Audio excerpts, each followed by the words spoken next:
Bangun pagi langsung sarapan. Sebelum pergi mencari ikan, hati tergerak untuk ucapkan salam pembuka untuk pemirsa sekalian. Assalamualaikum warahmatullahi wabarakatuh. Hamdan wa syukran lillah amma ba'. Yang pertama dan yang paling utama, marilah kita panjatkan rasa puja dan puji syukur kehadirat Allah yang Maha Ghafur, yang senantiasa mengajarkan kita untuk selalu bersyukur atas nikmatnya yang tidak terukur. Bersyukur supaya kita tidak menjadi orang yang kufur. Bersyukur supaya kita terhindar dari siksa kubur. Yang kedua, solawat bertangkaikan salam. Tidak lupa kita hadiahkan kepada Nabi junjungan alam, seorang proklamator yang tak pernah naik motor, yang tak pernah cakap kotor, apalagi punya sponsor. Siapa lagi kalau bukan Nabiullah Muhammad sallallahu alaihi wasallam.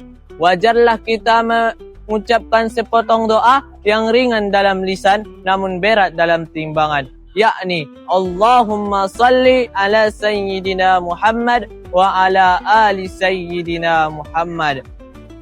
Hadirin pemirsa kurma yang dimuliakan Allah Subhanahu wa taala. Manusia hidup di dunia ini sejatinya diperuntukkan untuk mencari amalan-amalan yang berguna sebagai bekal di akhiratnya menuju syurga yang dirindukan oleh setiap hambanya. Di antara beberapa amalan, ternyata ada amalan yang paling dicintai oleh Allah Subhanahu wa taala, yang apabila dilaksanakan insya Allah akan menjadi ladang pahala bagi kita semua, baik di dunia maupun di akhirat nantinya. Maka dari itu, saya Soipul Aziz Limbong kelas 10-3 SMA Swasta Al-Muslimin Pandan akan menyampaikan tauran atau tausiah Ramadan yang berjudul 3 amalan yang dicintai oleh Allah Subhanahu wa taala. Dalam hadis sahih Bukhari Muslim diriwayatkan oleh seorang sahabat bernama Abdullah bin Mas'ud pernah menanyakan kepada Rasulullah sallallahu alaihi wasallam, amalan apakah yang paling dicintai oleh Allah Subhanahu wa taala? Bismillahirrahmanirrahim. Sa'altun Nabi sallallahu alaihi wasallam, ayyu a'mali ahabbu ila Allah? Qala as-salatu ala waqtiha. Qultu summa ayyu? Qala birrul walidain. Qultu summa ayyu? Qala al-jihadu fi sabilillah. Aku bertanya kepada Nabi sallallahu alaihi wasallam, amalan apakah yang paling dicintai oleh Allah Subhanahu wa taala? Beliau menjawab, solat tepat pada waktunya. Aku bertanya lagi, kemudian apa? Beliau menjawab, berbakti kepada kedua orang tua. Aku bertanya lagi, kemudian apa? Jihad, berjuang di jalan Allah.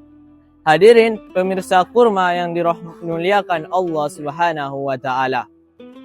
Ibnu Daqi Al-Id menjelaskan dalam kitab Ihkamul Ahkam mengenai tentang 3 amalan yang sangat dicintai oleh Allah Subhanahu wa taala. Amalan pertama, as-salatu wala waqtiha, atau salat tepat pada waktunya. Salat pada waktunya bukan sekadar mengacu kepada ketentuan awal maupun akhir waktu, tetapi berupa penekanan untuk menjaga salat agar jangan sampai salat di luar waktu. Hadirin pemirsa kurma yang dimuliakan Allah Subhanahu wa taala. Namun sayang pemirsa, kondisi kini cukup miris. Begitu mudahnya orang-orang meninggalkan salat. Jangankan melaksanakan salat di awal waktu, meninggalkan salat pun sudah dianggap biasa. Hari ini Soipul hadirkan singkatan yang berguna. Mudah-mudahan ini bukan merupakan singkatan yang nyata. Mau tahu apa singkatannya hadirin? Yang pertama, PSIS, Persatuan Salat Isya saja. Yang kedua, PSMS, Persatuan Salat Maghrib saja.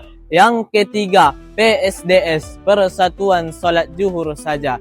Dan yang keempat, PSSS, Persatuan Salat Setahun Sekali. Dan yang terakhir, yang kelima, yang paling parahnya, PSSSH, Persatuan Salat Sekali Seumur Hidup. Na'udzubillahi min dzalik. Semoga Allah melindungi kita dari perilaku orang yang celaka dengan mudahnya meninggalkan solat, bahkan melalaikan solat. Sebagaimana dikutip dalam firman Allah surah Al-Ma'un ayat 4 dan 5 yang berbunyi, A'udzu billahi minasy syaithanir rajim. Bismillahirrahmanirrahim. Fawailul lil musallin alladzina hum an salatihim sahun. Yang artinya, maka celakalah orang-orang yang melaksanakan solat, yaitu orang yang lalai terhadap solatnya. Hadirin pemirsa kurma yang dimuliakan Allah Subhanahu wa taala. Amalan kedua adalah birrul walidain atau berbakti kepada kedua orang tua. Berbakti bisa dilakukan ketika mereka masih hidup maupun ketika mereka sudah meninggal dunia. Berbakti ketika masih hidup yaitu mendengarkan ucapannya, tidak menyakiti hatinya. Sedangkan berbakti kepada orang tua yang sudah meninggal cukup dengan cara mendoakannya. Orang tua adalah orang pertama yang harus kita muliakan dan kita hormati. Karena ridallahu fi ridho walidain, syuhtullahu fi syuhtul walidain. Yang artinya ridho Allah terletak pada ridho orang tua dan murka Allah terletak pada murka orang tua. Orang tua bisa menjadi wasilah menuju surga yang dirindukan oleh kita, yaitu manusia. Dan sedangkan bisa juga menuju wasilah menuju kita ke terjerumus ke dalam neraka. Contohnya, ada orang tua yang menyuruh anaknya untuk solat, tapi dia malah berkata, nanti mak bentar lagi, mau miti ini. Akhirnya sampai sudah jam 1 malam, dia belum solat. Bukannya naik ke miti, taunya malah turun ke epi. Na'udzubillah summa na'udzubillahi min zalik. Hadirin pemirsa kurma yang dimuliakan Allah Subhanahu wa taala. Amalan ketiga, jihad fi sabilillah atau jihad di jalan Allah. Jihad bukan hanya berperang atau melawan musuh atau kaum yang tidak beriman, tetapi jihad dalam konteks ini adalah membela dan menegakkan agama Allah Subhanahu wa taala. Hadirin pemirsa kurma yang dimuliakan Allah Subhanahu wa taala.